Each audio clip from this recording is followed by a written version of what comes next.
ಆಮೇಲೆ ಬೆಮೆಲಿಂದ ಕೂಡ ಒಂದಷ್ಟು ಪೆನಾಲ್ಟಿ ಬರಬೇಕಾಗಿದೆ. ಆಲ್ಮೋಸ್ಟ್ 22-27 ಕೋಟಿ ಉಳಿಸ್ಕೊಂಡಿದ್ದಾರೆ. ಸ್ವಲ್ಪ ನಮ್ಮದು ಫಿನಾನ್ಷಿಯಲ್ ಡಿಪಾರ್ಟ್ಮೆಂಟಿನ ಸ್ಟ್ರೀಮ್ಲೈನ್ ಮಾಡೋ ಅಗತ್ಯ. ಎಲ್ಲದಕ್ಕೂ ಸಿಕ್ಕಾಬಟ್ಟೆ ಅಕೌಂಟ್ಸ್ಗಳು ಓಪನ್ ಮಾಡಿ 49 ಅಕೌಂಟ್ಸ್ ಓಪನ್ ಮಾಡ್ಕೊಂಡಿದ್ದಾರೆ. ಸ್ಟ್ರೀಮ್ಲೈನ್ ಮಾಡೋ ಉದ್ದೇಶದಿಂದ ಆಡಳಿತಾಧಿಕಾರಿಗೆ ನೇಮಕಗೊಂಡ ಮೇಲೆ ವಿಸಿಟ್ ಮಾಡಿದ್ದು. ಮುಖ್ಯವಾಗಿ ಏನಂದರೆ ಈ ಮೊನ್ನೆ ಮಳೆಯೆಲ್ಲ ಬಂದು ರಸ್ತೆಯಲ್ಲಿ ಮುಖ್ಯವಾದ ಮೇನ್ ರಸ್ತೆಗಳಲ್ಲಿ ಈ ಗುಂಡಿಗಳು ಬಿದ್ದಿರೋ ಸಮಸ್ಯೆಗಳು ಬೇರೆ ನಗರಸಭೆ ವ್ಯಾಪ್ತಿಯಲ್ಲಿತ್ತು. ಬಟ್ ಇಲ್ಲಿ ನಮ್ಮ KGFನಲ್ಲಿ ಅಷ್ಟಿಲ್ಲ ಅಂತ ನನಗೆ ಮಾಹಿತಿ ಕೊಡ್ತಿದ್ದಾರೆ. ಇಲ್ಲಾಂದರೆ ಪಾರ್ಟ್ ಹೋಲ್ ಫಿಲ್ ಮಾಡೋದು ಭಾಳ ಮುಖ್ಯವಾದಂಥ ಕೆಲಸ ಆಗಿದೆ. ಎರಡನೇದೇನಪ್ಪ ಅಂತಂದರೆ ಈಗ ನಾವು ವಿಂಟರ್ ಸೀಸನಲ್ಲಿದ್ದೀವಿ, ಕುಡಿಯೋ ನೀರಿಗೆ ಅಷ್ಟೇನು ಸಮಸ್ಯೆ ಇಲ್ಲ. ಇರೋ ಈ ನಮ್ಮ ರಿಸೋರ್ಸ್ ಏನಿದೆ ಅದನ್ನು ನಾವು ಮೇಂಟೈನ್ ಮಾಡ್ತಾ ಇದ್ದೀವಿ. ಬಟ್ ಭಾಳ ಮುಖ್ಯವಾಗಿ ಏನಪ್ಪ ಅಂತಂದರೆ ನಮ್ಮ ರಿಸೋರ್ಸ್ ಮೊಬಿಲೈಸೇಷನ್ 100% ಆಗಿದೆ. ಏನು ಟ್ಯಾಕ್ಸ್ ಕಲೆಕ್ಷನ್ ಇದೆ, ಟ್ಯಾಕ್ಸ್ ಕಲೆಕ್ಷನ್ ಈಗವರೆಗೂ 92% ಮಾಡಿದ್ದಾರೆ. ಅನ್ನೋದ್ರೆ 8% ಇನ್ನೊಂದು 2 ತಿಂಗಳಲ್ಲಿ ಮುಗಿಸ್ಬೇಕು ಅಂತ ಹೇಳಿದ್ದೀನಿ. ಇದ್ರ ಜೊತೆಯಲ್ಲಿ ಏನಾಗಿದೆ, ನಮಗೆ ಭಾಳ ದೊಡ್ಡ ಸಮಸ್ಯೆ ಆಗ್ತಾ ಇರೋದು ಈ BGMLಯಿಂದ ನಮಗೆ ಯಾವುದೇ ರೀತಿ ಟ್ಯಾಕ್ಸ್ ಬರ್ತಾ ಇಲ್ಲ. ಆಮೇಲೆ ಬೆಮೆಲಿಂದ ಒಂದಷ್ಟು ಪೆನಾಲ್ಟಿ ಉಳ್ಕೊಂಡಿದೆ. ಸೊ BGMLಯಿಂದ ಪ್ರತಿ ವರ್ಷ ನಮಗೊಂದು 7-8 ಕೋಟಿ ಬರ್ತಾ ಇಲ್ಲ ಅಂದರೆ 10-20 ವರ್ಷದಿಂದ this CMC is working with half of it's resource. ಪೂರ್ಣ ಪ್ರಮಾಣದ ಆದಾಯ ಇಲ್ಲಿಗೆ ಬರ್ತಾ ಇಲ್ಲ. ಪೂರ್ಣ ಪ್ರಮಾಣದ ಆದಾಯ ಬಂದರೆ ಪ್ರಾಯಶಃ ನಾವು KGFನ ನೆಕ್ಸ್ಟ್ ಲೆವೆಲ್ಗೆ ಎತ್ಕೊಂಡು ಹೋಗೋಂಥ ಎಲ್ಲ ಸಾಧ್ಯತೆಗಳು ಕೂಡ ಇದೆ. ಅದಕ್ಕೆ ಈಗಾಗಲೇ ನೋಟಿಸ್ ಕೊಡೋಕ್ಕೆ ಹೇಳಿದ್ವಿ. ಈ ವರ್ಷ ಒಂದು ನೋಟಿಸು ಕೊಟ್ಟಿಲ್ಲ ರಿಕವರಿ ಮಾಡಲಿಕ್ಕೆ. ನಾನು ಕೂಡ ಮೊನ್ನೆ ಹೈಯರ್ ಲೆವೆಲ್ ಒಂದು ಮೀಟಿಂಗ್ ಮಾಡಿದ್ದೆ ಜಿಲ್ಲಾ ಮಟ್ಟದಲ್ಲಿ. ಆಮೇಲೆ ಬೆಮೆಲಿಂದ ಕೂಡ ಒಂದಷ್ಟು ಪೆನಾಲ್ಟಿ ಬರಬೇಕಾಗಿದೆ. ಆಲ್ಮೋಸ್ಟ್ 22-27 ಕೋಟಿ ಉಳಿಸ್ಕೊಂಡಿದ್ದಾರೆ. ಸೊ ಇದು ಒಂದು ರಿಸೋರ್ಸ್ ಮೊಬಿಲೈಸೇಷನ್. ಆಮೇಲೆ ಸ್ವಲ್ಪ ನಮ್ಮದು ಫಿನಾನ್ಷಿಯಲ್ ಡಿಪಾರ್ಟ್ಮೆಂಟಿನ ಸ್ಟ್ರೀಮ್ಲೈನ್ ಮಾಡೋ ಅಗತ್ಯ. ಎಲ್ಲದಕ್ಕೂ ಸಿಕ್ಕಾಬಟ್ಟೆ ಅಕೌಂಟ್ಸ್ಗಳು ಓಪನ್ ಮಾಡಿ 49 ಅಕೌಂಟ್ಸ್ ಓಪನ್ ಮಾಡ್ಕೊಂಡಿದ್ದಾರೆ. ಅದನ್ನು ಸ್ವಲ್ಪ ಸ್ಟ್ರೀಮ್ಲೈನ್ ಮಾಡೋಕ್ಕೆ ಹೇಳಿದ್ದೀನಿ. ಮತ್ತು ಇತ್ತೀಚೆಗೆ ನಿಮಗೆ ಗೊತ್ತಿರೋಂಗೆ ಸುಪ್ರೀಂ ಕೋರ್ಟ್ ಒಂದು 2-3 ಇಂಪಾರ್ಟೆಂಟ್ ಡೈರೆಕ್ಷನ್ಸ್ ಕೊಟ್ಟಿದೆ. ಒಂದು, ಈ ನಾಯಿಗಳು ಎಸ್ಪೆಷಲಿ ಸ್ಟ್ರೀಟ್ ಡಾಗ್ಸ್ಗಳು, ಬೀದಿ ನಾಯಿಗಳ ಹಾವಳಿ ಎಲ್ಲಿ ಈ ಶಾಲೆಗಳು, ಆಸ್ಪತ್ರೆಗಳು, ಪಬ್ಲಿಕ್ ಪ್ಲೇಸಸ್ಸು ಅಥವಾ ಈ ದೇವಸ್ಥಾನಗಳಿರ್ಬೋದು ಅಥವಾ ಮಾಂಸದ ಅಂಗಡಿಗಳಾಗ್ಬೋದು, ಮಾರ್ಕೆಟ್ಗಳು, ಇನ್ಕ್ಲೂಡಿಂಗ್ ನಮ್ಮ ಆಸ್ಪತ್ರೆಗಳಲ್ಲಿ ಅಲ್ಲೇ ಬಂದು ಉಳ್ಕೋತವೆ. ಅಲ್ಲಿ ಮಕ್ಕಳುಗಳ ಮೇಲೆ ಅಟ್ಯಾಕ್ ಮಾಡೋದು, ವಯಸ್ಸಾದವ್ರ ಮೇಲೆ ಅಟ್ಯಾಕ್ ಮಾಡೋದಲ್ಲದೆ ಅವುಗಳನ್ನು ಐಡೆಂಟಿಫೈ ಮಾಡಿ ಕ್ಯಾಚ್ ಮಾಡಿ ಅವನ್ನ ಒಂದು ನಾಯಿಗಳಿಗೆ ವಿಶೇಷವಾಗಿ ಒಂದು ಶೆಲ್ಟರ್ ಮಾಡಬೇಕು ಅಂತ ಡೈರೆಕ್ಷನ್ ಕೊಟ್ಟಿದ್ದಾರೆ. That is one. ಇದಲ್ಲದೆ ಬೀದಿ ಬದಿನಲ್ಲಿ ಕೂಡ ಅನೇಕ ನಾಯಿಗಳಿದೆ. ಸುಮಾರು 7,000ಕ್ಕೂ ಹೆಚ್ಚು ನಾಯಿಗಳು, ಬೀದಿ ನಾಯಿಗಳು ನಾವು ಸಾಕು ಬಂದಿದ್ದೀವಿ ನಮ್ಮ ನಗರಸಭೆಯಲ್ಲಿ. ಇದಕ್ಕೆ ಪರಿಹಾರ ಏನಪ್ಪ ಅಂದರೆ ಸಂತಾನ ನಿಯಂತ್ರಣ ಮಾಡಬೇಕು. ಸೊ ABC ಅಂತ ಏನು ವ್ಯಾಕ್ಸಿನೇಷನ್ ಹಾಕ್ತಾರೆ ಪ್ಲಸ್ ARV, ಆ ಎರಡನ್ನ ನಾವು ಮಾಡಿದ್ರೆ ಸಂಪೂರ್ಣವಾಗಿ ಪರಿಪೂರ್ಣವಾಗಿ ಈ ಸಂತಾನವನ್ನು ನಿಯಂತ್ರಣ ಮಾಡಬಹುದು ಮತ್ತು ಬೀದಿ ನಾಯಿಯ ಹಾವಳಿಯಿಂದ ಸಾರ್ವಜನಿಕರ ರಕ್ಷಣೆ ಮಾಡಬಹುದು. ಅದು ಒಂದು ಭಾಳ ಪ್ರಮುಖವಾಗಿದೆ. ಸ್ವಚ್ಛತೆ ವಿಚಾರದಲ್ಲಿ ಬಂದಾಗ ಈಗಾಗಲೇ ನಿಮಗೆ ಗೊತ್ತಿದೆ, ನಾಳೆಯಿಂದ ನಮ್ಮ ಕಳೆದ 1 ತಿಂಗಳಿಂದ ಕೋಲಾರದಲ್ಲಿ ಮಾತ್ರ ಕೋಲಾರಮ್ಮ ಸ್ವಚ್ಛತಾ ಕಾರ್ಯಪಡೆ ಅಂತ ಮಾಡಿದ್ವಿ. ಆ ಕಾರ್ಯಪಡೆ 1 ತಿಂಗಳಲ್ಲಿ ತುಂಬ ಒಳ್ಳೆಯ ಕೆಲಸ ಮಾಡಿರೋದ್ರಿಂದ, ಸಾರ್ವಜನಿಕರಿಂದ ಒಳ್ಳೆಯ ರಿಯಾಕ್ಷನ್ ಬಂದಿರೋದ್ರಿಂದ ಈಗ ಅದನ್ನು ನಾವು ಇಡೀ ಜಿಲ್ಲೆಯಾದ್ಯಂತ ವಿಸ್ತರಿಸ್ತಾ ಇದ್ದೀವಿ. ನಾಳೆ ನಮ್ಮ ಜಿಲ್ಲಾ ಉಸ್ತುವಾರಿ ಸಚಿವರು ಕೋಲಾರದಲ್ಲಿ KDP ಮೀಟಿಂಗ್ ಬರ್ತಾ ಇದ್ದಾರೆ. ಅಲ್ಲಿ KGF ಒಳಗೊಂಡಂತೆ ಉಳಿದ ಎಲ್ಲ ನಗರಸಭೆ ಪುರಸಭೆಯ ಅವರು ಕೂಡ ಸ್ವಚ್ಛತಾ ಒಂದು ವಾಹಿನಿಯನ್ನು, ಈ ಕಾರ್ಯಪಡೆಯನ್ನು, ಕೋಲಾರಮ್ಮ ಸ್ವಚ್ಛತಾ ಕಾರ್ಯಪಡೆಯನ್ನು ನಾಳಿನ ಪ್ರಾರಂಭ ಮಾಡ್ತಾ ಇದ್ವಿ. ಅದು ಇಡೀ ನಗರದಲ್ಲಿ ಸುತ್ತಾಡುತ್ತೆ ವಿತ್ ಸೈರನ್. ಯಾರೂ ಬೀದಿನಲ್ಲಿ ಕಸ ಹಾಕಬಾರ್ದು. ಕಸ ಹಾಕಿದರೆ ಅವ್ರು ಅಲ್ಲೇ ಸ್ಪಾಟಲ್ಲಿ ಫೈನ್.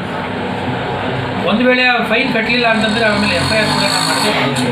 ನಗರವನ್ನು ಶುದ್ಧವಾಗಿ ಇಟ್ಕೋಬೇಕಾದ್ದು ನಮ್ಮ ಎಲ್ಲರ ಕರ್ತವ್ಯ. ಸಾರ್ವಜನಿಕರು ನಾವು ಅವ್ರನ್ನ ವಿನಂತಿ ಮಾಡ್ತೀವಿ, ತಾವು ಸಹಕರಿಸಬೇಕು. ಜಾಗೃತಿ ಮೂಡಿಸೋ ಕೆಲಸ ನಾವು ಮಾಡ್ತಾಯಿದ್ದೀವಿ. ಕಮ್ಯುನಿಟಿ ಮೊಬಿಲೈಸರ್ಸ್ ಅನ್ನೋ ಹೊಸ ಪೋಸ್ಟನ್ನೇ ಕ್ರಿಯೇಟ್ ಮಾಡಿ ಮನೆ ಮನೆಗೆ ಹೋಗಿ ನಾವು ಮೊಬಿಲೈಸ್ ಮಾಡಿ ಅವರಲ್ಲಿ ಜಾಗೃತಿ ಮೂಡಿಸ್ತಾ ಇದ್ದೀವಿ. ಸೊ ನಾನು ಸಾರ್ವಜನಿಕರಿಗೆ ವಿನಂತಿ ಏನಪ್ಪ ಅಂದರೆ, ಈ ನಗರದ ಸ್ವಚ್ಛತೆಯನ್ನು, ಸೌಂದರ್ಯವನ್ನು ಕಾಪಾಡೋದು ಕೇವಲ ನಗರಸಭೆಯ ಜವಾಬ್ದಾರಿ ಅಲ್ಲ. ನಮ್ಮ ಜೊತೆ ನೀವು ಕೈ ಜೋಡಿಸಿ, ಕಸವನ್ನು ಎಲ್ಲೆಲ್ಲಿ ಬಿಸಾಕಬೇಡಿ.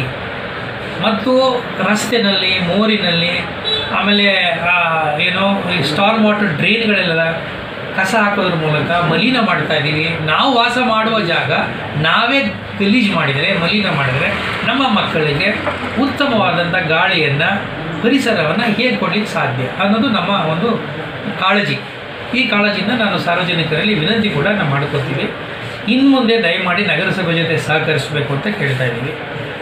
ಆಮೇಲೆ ಇನ್ನೊಂದು ಭಾಳ ಪ್ರಮುಖವಾಗಿ ನಾವು ಯೋಚನೆ ಮಾಡ್ತಾ ಇರೋದು ಇಡೀ ಜಿಲ್ಲೆಯಾದ್ಯಂತ ಎಲ್ಲ ನಗರಗಳನ್ನು ಮತ್ತು ಪಟ್ಟಣ ಪಂಚಾಯಿತಿಗಳನ್ನು ಪುರಸಭೆಗಳನ್ನು ಪ್ಲಾಸ್ಟಿಕ್ ಮುಕ್ತ ನಗರಗಳನ್ನಾಗಿ ಮಾಡಿ ಇದರೊಳಗೂ ಸಾರ್ವಜನಿಕರ ಒಂದು ಪಾಲ್ಗೊಳ್ಳುವಿಕೆ ಬಹಳ ಮುಖ್ಯ. ಎಲ್ಲರೂ ಒಂದಲ್ಲ ಒಂದು ರೀತಿ ನಾವು ಪ್ಲಾಸ್ಟಿಕ್ಕನ್ನು ಅನಿವಾರ್ಯವಾಗಿ ಬಳಸುವಂಥ ಸ್ಥಿತಿಗೆ ಬಂದುಬಿಟ್ಟಿದ್ದೀವಿ. ಇದು ಒಳ್ಳೆಯ ಒಂದು ಬೆಳವಣಿಗೆ ಅಲ್ಲ. ಆದ್ದರಿಂದ ನಾವು ನಮ್ಮ ಅಧಿಕಾರಿಗಳಿಗೆ ಹೇಳಿದ್ದೀವಿ ಒಂದಷ್ಟು ರೇಟ್ಸ್ಗಳು ಕಂಡಕ್ಟ್ ಮಾಡಿ ಅಂತ. ವಿಶೇಷವಾಗಿ ನಮ್ಮಲ್ಲಿ ಈ ಹೋಲ್ಸೇಲ್ ಸಪ್ಲೈಯರ್ಸ್ ಇರ್ತಾರೆ, ಆ ಹೋಲ್ಸೇಲ್ ಸಪ್ಲೈಯರ್ಸ್ ಮೇಲೆ ನಾನು ಹೆಚ್ಚಿನ ನಿಗಾ ಇಡಕ್ಕೆ ಹೇಳಿದ್ದೆ. ಯಾಕೆಂದರೆ ಅಲ್ಲಿ ಬರೋದ್ರಿಂದ ಅವರು ಎಲ್ಲರಿಗೂ ಡಿಸ್ಟ್ರಿಬ್ಯೂಟ್ ಮಾಡ್ತಾ ಇದ್ದಾರೆ. ಎಲ್ಲ ಅಂಗಡಿಗಳಲ್ಲೂ ನಿಮಗೆ ಪ್ಲಾಸ್ಟಿಕ್ಗಳು ಯಥೇಚ್ಛವಾಗಿ ಸಿಗ್ತಾ ಇದೆ. ಅದರಿಂದ ಎಷ್ಟು ಪರಿಸರಕ್ಕೆ ನಾಶ ಆಗ್ತಾ ಇದೆ, ಮಾಲಿನ್ಯ ಆಗ್ತಾ ಇದೆ ನಮಗೆಲ್ಲ ಗೊತ್ತಿದೆ. ಸೊ ಹಾಗಾಗಿ ಕೆಲವು ಪ್ರಮುಖವಾದ ವಿಚಾರಗಳು. ಆಮೇಲೆ ಲಾಸ್ಟ್ ಟೈಮ್ ನಾನು ಬಂದಾಗ ತಮಗೆ ಹೇಳಿದ್ದೆ ಒಂದಷ್ಟು ಪಾರ್ಕ್ಗಳೆಲ್ಲ ಇಂಪ್ರೂವ್ಮೆಂಟ್ ಮಾಡಿಸ್ತೀವಿ ಅಂತ. 2 ಪಾರ್ಕ್ ಈಗಾಗಲೇ ಅನುಮೋದನೆ ಆಗಿದೆ. ಒಂದು ಎದುರುಗಡೆ ನೀವು ಸುಭಾಷ್ ಪಾರ್ಕ್ ನೋಡಿದ್ದೀರಿ, ಅದು ಸ್ವಲ್ಪ ಒಂದಷ್ಟು ಬೆಳವಣಿಗೆ ಕಂಡಿದೆ, ಹಾಕಿ ಇದೆ. ಒಂದಷ್ಟು ಏನೇನೋ ಬಣ್ಣ ಗಿಣ್ಣ ಹೊಡೆದು ಸ್ವಲ್ಪ ಒಂದಷ್ಟು ಹೋಗಿ ನೀವು ಹೋಗಿ ಸಂಜೆ ಹೊತ್ತು ಒಂದಷ್ಟು ಕಾಲ ಕಳಿಬೋದು. Safety important. ನಾವು ನಮ್ಮ ಮಕ್ಕಳ ಜೊತೆಯಲ್ಲಿ ಹೆಂಡತಿ ಜೊತೆಲಿ ಹೋದಾಗ ಹೌದಪ್ಪ ನಮ್ಮೂರು ಪಾರ್ಕು ಒಂದಷ್ಟು ಕಾಲ ಖುಷಿಯಾಗಿ ಕಳೆದು ಬರುವಂಥ ವಾತಾವರಣವನ್ನು ಸೃಷ್ಟಿ ಮಾಡೋ ಜವಾಬ್ದಾರಿ ನಗರಸಭೆ. ಇನ್ನೊಂದು ಕಿಂಗ್ ಜಾರ್ಜ್ ಹಾಲ್ ಪಾರ್ಕ್ ಬಹಳ ಕೆಟ್ಟ ಸ್ಥಿತಿಲಿತ್ತು ನಾನು ಲಾಸ್ಟ್ ಟೈಮ್ ನೋಡಿದಾಗ. ಅದಕ್ಕೆ ನಮ್ಮ ನಗರಸಭೆಯವರು ಸ್ವಂತ ಸಂಪನ್ಮೂಲದ 1 ಕೋಟಿ ರೂಪಾಯಿ 3 ಕೋಟಿ ರೂಪಾಯಿಯ ಒಂದು DPR ತಯಾರು ಮಾಡ್ತಾ ಇದ್ದೀವಿ. ಅದಕ್ಕೆ ಸಂಪೂರ್ಣವಾದ ಹೊಸ ರೂಪವನ್ನು ನಾವು ನಿಮಗೆ ಕೊಡ್ತೀವಿ. ಇದ್ರ ಜೊತೆಯಲ್ಲಿ ಎಸ್ ಟಿ ಬ್ಲಾಕ್ ಅಂತೇಳಿ ಅಲ್ಲಿ ಅಮೃತ್ ಯೋಜನೆಯಲ್ಲಿ ಅಲ್ಲಿ ಒಂದು ಪಾರ್ಕನ್ನು ಡೆವಲಪ್ ಮಾಡ್ತಾ ಇದ್ದೀವಿ. BGML ಆ ಏರಿಯಾದಲ್ಲಿ ಬರ್ತದೆ. ಎಷ್ಟು 2 ಕೋಟಿ, ಅದಕ್ಕೆ 2 ಕೋಟಿ ಖರ್ಚು ಮಾಡ್ತಾ ಇದ್ದೀವಿ. ಸೊ ಈ ಥರ. ಆಮೇಲೆ ಇನ್ನೊಂದು ಬಹಳ ಮುಖ್ಯವಾಗಿ ಈ ಸ್ವಚ್ಛತೆ ವಿಚಾರ ಬಂದಾಗ ಸೆಗ್ರಿಗೇಷನು ಮನೆಯಲ್ಲಿ 100% ಆಗ್ತಾ ಇಲ್ಲ, ಕಲೆಕ್ಷನ್ನು 100% ಆಗ್ತಿದೆ. ಈ ಸೆಗ್ರಿಗೇಷನು ಕಲೆಕ್ಷನ್ 100% ಆಗದೆ ಹೋದಾಗ ಪ್ರೋಸೆಸಿಂಗ್ ಮಾಡ್ತೀವಲ್ಲ ಅದು 100% ಆಗೋದಿಲ್ಲ, ಸಂಸ್ಕರಣ ಮಾಡ್ತಾ ಇರೋದು. ಅದರಿಂದ ನಾನು ಒಂದು ವಿನಂತಿ ಏನಪ್ಪ ಅಂದರೆ ಸಾರ್ವಜನಿಕರು ನಮ್ಮ ಜೊತೆ ಕೈ ಜೋಡಿಸ್ಬೇಕು. ನಿಮ್ಮ ಮನೆ ಬಾಗಿಲು ನಾವು ಬಂದಾಗ ನೀವು ಕಸ ಕೊಡುವಾಗ ದಯಮಾಡಿ ಅದನ್ನು ಸೆಗ್ರಿಗೇಟ್ ಮಾಡಿ ಬೇರ್ಪಡಿಸಿ ಕಸವನ್ನು ಕೊಡಿ. ಆಮೇಲೆ ನಮ್ಮವರು ಮನೆ ಬಾಗಿಲು ಬರ್ತಾರೆ, 100% ಕಲೆಕ್ಷನ್ ಮಾಡಬೇಕು. ಅದನ್ನು ತಗೊಂಡೋಗಿ ನಾವು ಲ್ಯಾಂಡ್ಫಿಲ್ ಸೈಡ್ಗೆ ಹಾಕಿದಾಗ ಅಲ್ಲಿ ನಾವೇನು ಮಾಡ್ತೀವಿ, ಸಂಸ್ಕರಣೆ ಮಾಡ್ತೀವಿ. ಸಂಸ್ಕರಣೆ ಮಾಡಿ ನಿಮ್ಗೆ ಗೊತ್ತಿದೆ ಈಗ ಗೊಬ್ಬರವನ್ನು ಕೂಡ ನಾವು ಮಾಡ್ತಾಯಿದ್ದೀವಿ. ಅದಕ್ಕೆ ಒಂದು ಅಂಗಡಿನ ಓಪನ್ ಮಾಡಿಬಿಟ್ಟು ಮಾರಾಟ ಮಾಡಬೇಕು ಅಂತ ಹೇಳಿದ್ದೀವಿ. ಕೆಲವು ಕಡೆ ಈಗಾಗಲೇ ಮಾರಾಟ ಮಾಡಿ ಒಳ್ಳೆಯ ಆದಾಯ ಕೂಡ ಬರ್ತಾ ಇದೆ ನಗರಸಭೆಗೆ. ಈ KGFನಲ್ಲೂ ಕೂಡ ಆ ಒಂದು ರೈತರಿಗೆ ಸಹಾಯವಾಗುವಂಥ ಗೊಬ್ಬರವನ್ನು ಅದು ಸ್ಪೆಸಿಫಿಕೇಷನ್ ಮಾಡಿಸಿ ಲ್ಯಾಬ್ ಸರ್ಟಿಫಿಕೇಟ್ ತಗೊಂಡು ಅದನ್ನು ಮಾರಾಟ ಮಾಡಲಿಕ್ಕೆ ಈಗ ಸೂಚನೆಯನ್ನು ಕೊಟ್ಟಿದ್ದೀನಿ. ಅಂದರೆ ಆದಾಯದ ಮೂಲವನ್ನು ನಾವು ಜಾಸ್ತಿ ಮಾಡಬೇಕು. ನಗರದ ಸೌಂದರ್ಯಕ್ಕೆ ಧಕ್ಕೆ ಬರದೇ ಇರುವ ಹಾಗೆ ಸಾರ್ವಜನಿಕರನ್ನು ಪಾಲ್ಗೊಳ್ಳುವಿಕೆ ಮೂಲಕ ನಗರವನ್ನು ರಕ್ಷಣೆ ಮಾಡಬೇಕು. ಇದು ಇವತ್ತಿನ ಪ್ರಮುಖವಾದಂಥ ವಿಚಾರಗಳು ಚರ್ಚೆ ಮಾಡಿ ಒಂದಷ್ಟು ಸೂಚನೆಗಳನ್ನು ಕೊಟ್ಟಿದ್ದೀವಿ.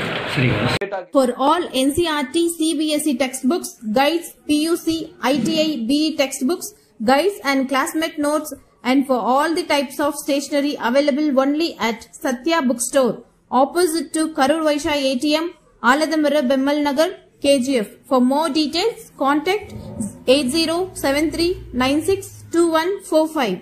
100% pure and clean. No compromise. Best quality, family restaurant.